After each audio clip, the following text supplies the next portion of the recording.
Hi everybody. I was just wanting to know what you guys do for your Sunday dinner, for your Sunday meal. Is there anything special that you guys do? Our family, especially since COVID, since we can't go to church, our family has really started trying to break homemade bread every Sunday. Now, personally, bread is my favorite thing to bake, but I didn't bake it that often. I'm baking it a lot more, as a lot of people are baking more now during COVID. But anyway, this is, especially if you're not a bread maker, this is the easiest bread. This is the easiest food you can fix for your family. This is an overnight artisan bread. It's like a 2,000-year-old recipe. They made it in like ancient Egypt and wherever, I don't know, at one point 10 years ago or so. I was looking into the history. It's quite interesting. But yeah, this is the simplest thing, and there is just 1 1/4 teaspoon salt, 1/4 teaspoon yeast, 1 1/4 cups water, and 3 cups flour, and that is it. And this is over so fast. This is an overnight bread, so I am preparing tonight for tomorrow's bread. And I don't know how long this video is, but it probably won't be more than 5 minutes. So let's just make it. So you just add the water to wet the yeast, just 1/4 teaspoon, just like the teeniest bit of yeast. And none of it really stuck, so I'm probably not even going to stir it. So all the yeast is wet. And then you just start with 2 cups of flour. Now I pre-measured the 3 cups, but you don't have to sift this flour. This is bread flour. Sorry. You can use all-purpose flour. It will turn out fine. You can do almost anything to this and it will turn out fine. But bread flour gives you a little bit better crust. But you don't have to sift it to measure it. I don't fluff the flour to measure it. I just like literally, I don't even scrape the tops of the cups. I just like roughly scrape out of the bag about 3 cups, and it just, it never doesn't turn out. Sometimes I say like, oh, this has a little different texture, but it's always bread, good bread, delicious bread. So you just get this about 2 cups or so wet.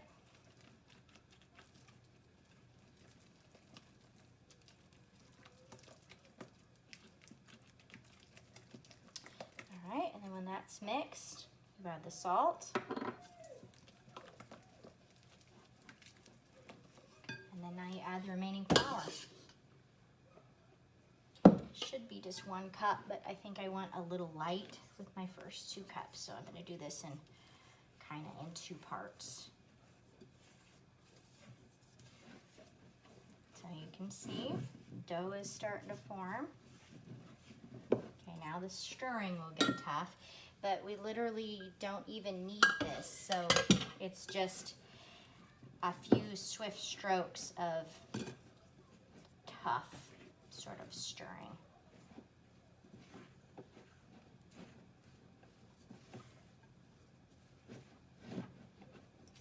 Oh, I forgot. I usually switch to my wooden spoon. It has a little more oomph to it.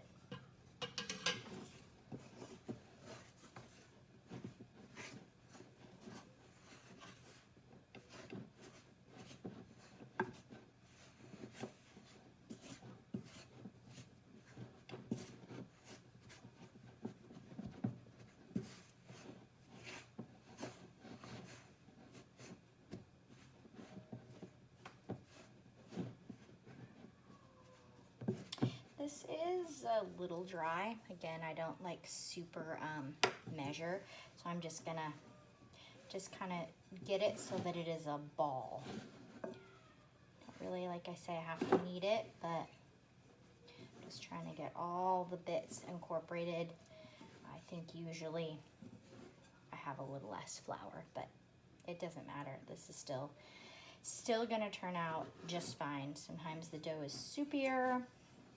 Sometimes it's always sticky because it never becomes a soft, supple dough for this bread. Some breads do, and that's marvelous and fun. Anyway, so this is it here. I'm gonna kind of stuff those pieces in. This is all we do for now, and I'm just gonna go put it in the oven, and I will show you that. I keep it in the oven overnight to rise. I've got too many little fingers poking around, and it's just a good place to keep it out of the wind and whatnot.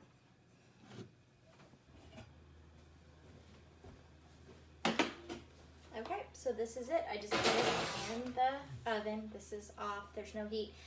Now I'm gonna add some boiling water here to a pan underneath it. You do not need to do this with overnight bread, but I do this with all my other breads, so I just go ahead and do it anyway. It gives the rising a kickstart. You don't need to cover it with a towel or saran wrap because this puts steam and moisture into the oven, so your dough is not going to dry out. And then that's it. Now we'll come back and we'll check on this tomorrow evening, and we'll have a lovely bread dough. That fast, that easy. Okay guys, let's look at our bread dough this morning. You can see here it rose up a little bit. It just kind of went from its sort of ballish thing to it just kind of filled up the whole bowl, probably only roughly about as high as the ball was, or a little bit higher. Didn't rise up a lot because this is not a fluffy bread. What's really important for this bread here is we can see the yeast has been eating up starches and sugars all night long and releasing all kinds of lovely carbon dioxide into this bread dough. This is going to be a crusty, chewy bread dough that has those, you know, those open holes in it that just stay open that your jelly or honey butter fall through. But anyway, that is the kind of artisan bread we're making, and we'll see how it turns out tonight. Okay guys, here we are the next evening, and here is our dough. It has actually sunk in, especially from where it was last night, because again, this is not a big fluffy bread. This is going to be a chewy, crunchy, crusty bread. And we do a tiny bit. Look at all these. Look at all these holes. Those are going to make all those nice spaces in our bread. My goodness. So we do a little tiny bit of kneading today. I mean, look, it doesn't even punch down a lot. I just have all-purpose flour for this. I don't use bread flour for this. Just kind of make it into where you can make it a ball. Oh, has a pretty good skin on it. Let's give it a little bit of kneading.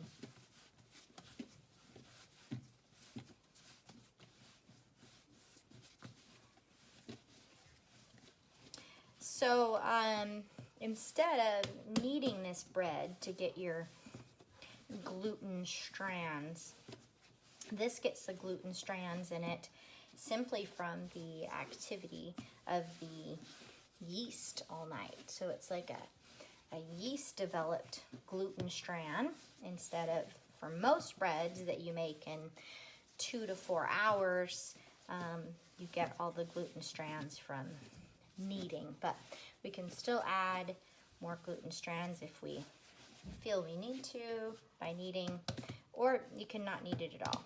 But I'm wanting to make sure we have a nice crust that'll pull into a ball. And this is splitting somewhat. It's not staying tight, but that's all right. It's still going to come out pretty good.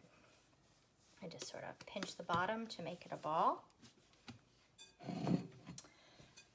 And this is my trusty old bread pot. It is perfect. Make sure there's plenty of flour on the bottom of this especially.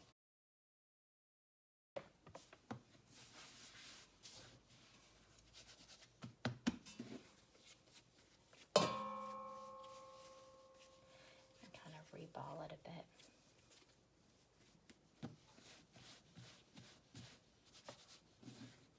Okay. Put it in my pot. I'm going to leave this for for about 20 to 60 minutes. Kind of basically, you just kind of start reheating, and about as long as it takes to reheat. 30 minutes is probably usually perfect to, again, rise up again. Just rise up a little bit before we put it in the oven, as you do with most breads. So I'm just going to put the lid on this, and we'll be back in 30 minutes.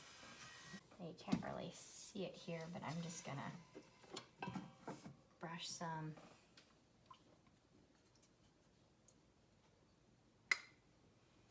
olive oil on it. Optional. It's completely optional. You can do an egg wash if you want it to come out shiny,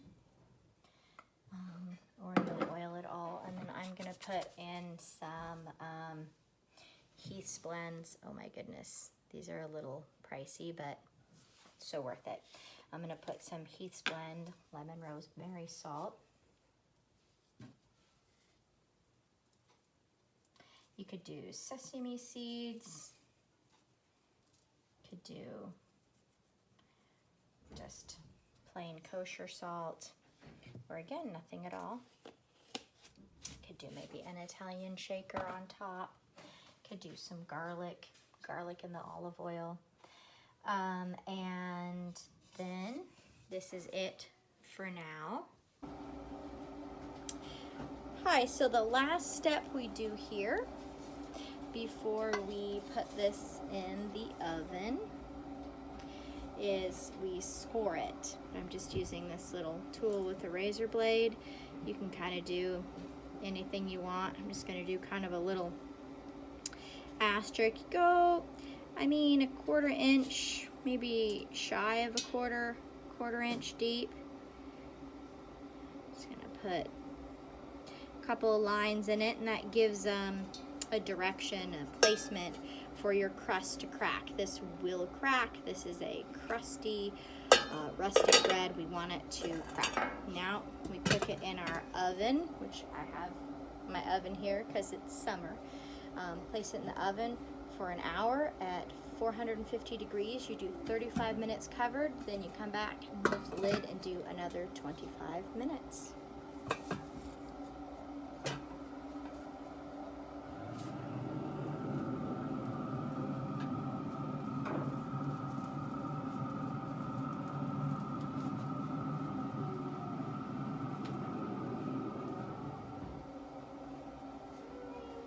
We'll come back and take a look at it in 35 minutes. Okay, we're 35 minutes into cooking.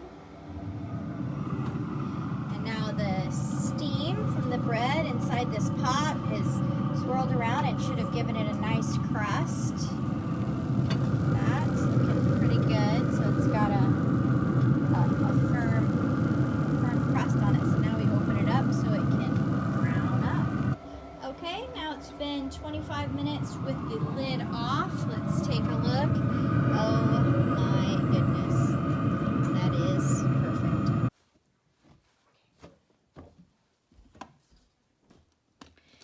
All right, now let's cut into it. Let's see what we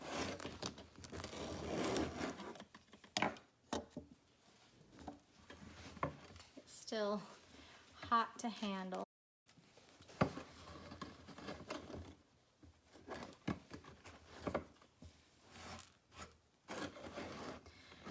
So here we have the crumb of the bread.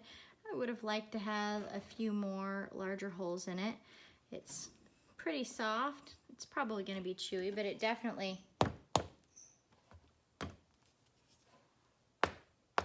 has a nice crunchy crust. So I hope that you will want to try this bread and enjoy it with your family. I think the total work time on this ended up being probably 7 minutes tops that I had to actually work with this in order to get food for my family. And I mean, especially if you make this with all-purpose flour, this is going to end up being the cheapest and probably also one of the yummiest foods that you can make for your family in 7 minutes.